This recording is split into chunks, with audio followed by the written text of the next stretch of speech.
Cesur Yeni Dünya'da toplumsal istikrar açısından çalışma hayatının planlanması önemli bir işleve sahiptir. Bu ise nüfusun planlanması isimli önceki bölümde konuştuğumuz gibi yeni nesillerin niteliksel ve niceliksel olarak Fordist bir üretim bandına benzer bir yöntem ile toplumun ihtiyaçlarına göre üretilmesinden geçer.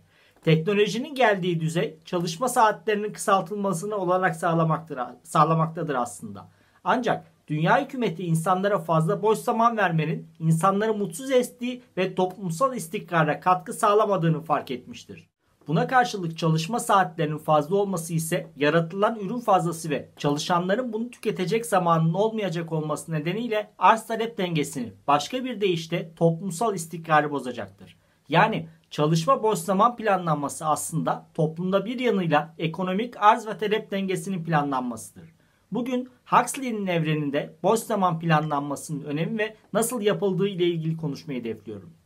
Orwell'ın 1984'ünde olduğu gibi burada da üretilen ürünlerin ne şekilde tüketileceği temel sorunlardan bir tanesidir. Marksist bir terminolojiyle söylemek gerekirse artık değeriyle ne yapılacağı sorusu iki romanda da temel sorgulamalardandır. Buna 1984 romanında bitmeyen savaşlarıyla çözüm bulunmuşken Huxley toplumun boş zamanını ve tüketim alışkanlıklarını planlar romanında.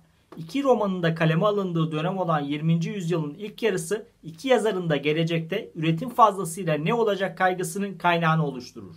29 Ekim 1929 tarihinde New York borsasında başlayarak önce Amerikan reel ekonomisine ardından Londra borsası üzerinden kıta Avrupa'sına sıçrayan ve tarihe büyük buhran olarak geçen dünya ekonomik krizi bu kaygıların kaynağının merkezindedir. Bugün için tarihçiler arasında 2. Dünya Savaşı'nın nedenleri arasında bu kriz gösterilmektedir. Temelde üretilen ürünleri tüketecek satın alma gücü ülke içinde oluşmamış ve dünya devletleri ürünlerini satacak pazar arayışına girmişlerdir. Konuyu tarihsel açıdan genişletirsek 1. Savaşta kökeninde aynı gerekçelerle tarihe girmiştir. İşte Huxley'de distopyasında bu kaygıyı yani üretilen artık değeriyle toplum ne yapacak kaygısını taşır.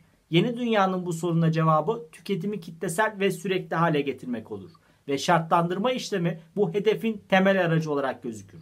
Toplum bireyleri şişelere ilk girdikleri andan itibaren ekonomik talebin yani tüketimin sürekliliğinin sağlanması amacıyla şartlandırılmaya başlanır.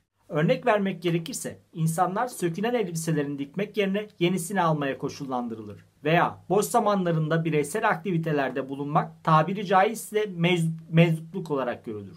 Bunun yerine toplu ve karışık eğlenceler teşvik edilir. Bu amaçla şişelere girdikleri andan itibaren bireysel düşüncenin ve hareket etmenin yanlışlığı öğretilir çocuklara. Böylece büyüdüklerinde kendilerini ancak topluluk içinde iyi hissedeceklerdir. Bireysel düşüncenin ve eylemin kurulan sistemin istikrarında meydana getireceği tehlikeli anlamının yolunun Ford vurgusuna biraz daha yakından bakmakla mümkün olduğunu düşünüyorum. Yeni dünyanın ilahı ve zamanın başlangıcı olan Ford Hazretleri ile Ford üretim sistemine atıf yapılır. Konu geniş ve detaylı ancak roman özelinde kısaca değinmek gerekirse Ford üretim sistemi veya Fordizm aynı üründen büyük adetlerde üretilerek maliyeti düşürmek esasına dayanır. Kuluçkalanma merkezinde yeni nesillerin üretilme mantığı da bunu yansıtır. Ancak Fordizmin ayakta kalabilmesi sadece üretim yönüyle mümkün olmaz. Büyük adetlerde üretilen ve birbirinin aynı olan ürünlerin anlık olarak tüketilmesi sistemin devamı için hayatidir. Bunun için temel gereksinim aynen ürünün bir hattan çıkması gibi aynı hattan çıkan ve birbirinin aynı zevklere sahip bireylerin varlığıdır. Örneklersek Henry Ford bu sistemi 1914 yılında fabrikasında kullanmaya başladığında sadece siyah renk otomobil üretmekteydi. Burada sistemin devamı herhangi bir bireyin mavi araba talep etmemesi esasına dayanır. İşte temel olarak bu nedenden dolayı yeni dünyada insanların bireysel aktivitelerde bulunmalarına izin verilmez. Çünkü bireysel aktivite bireysel zevk geliştirme ihtimali demektir. Bu sosyal ve ekonomik istikrarıyla bağdaşmaz ve toplumun işleyişini temellerini sarsıp sistemi istikrarsızlığa sürükleyebilir. Burada kuluçkalama merkezindeki Volkanovskileştirme işleminin amacı vatandaşların büyük kısmını aynı biyolojik donanımla ve aynı şeyleri ister şekilde tırnak içinde üretmektir. Sloganlar ve dayanışma birlikleri vatandaşların kendilerini bireysel olarak değil ancak bütünün parçası olarak düşünmeleri amaçlıdır. Bireysel düşünce üretenler toplum hayatına girmek için fazla sıkılgan olarak nitelendirilirler ve bunun için özel dizayn edilen adalara gönderilirler. İşte bundan dolayıdır ki Bernard, Helmholtz ve Vahşi John sistem için tehlikeli görülürler. Karakterlerin toplamını hatırlayacak olursak bireysel alanlarına düşkün ve kitabın vurgusuyla ve bununla bağlantılı olarak tüketim eylemleri içinde fazla isteksiz olduklarını görebiliriz. Toparlayacak olursak, Cesur Yeni Dünya sadece dünyada işlerin kötü gitmesi durumunda ne olabileceğine dair basit bir uyarı değildir. Huxley'nin evreni aynı zamanda bugün var olan dünyanın bir hicvidir de.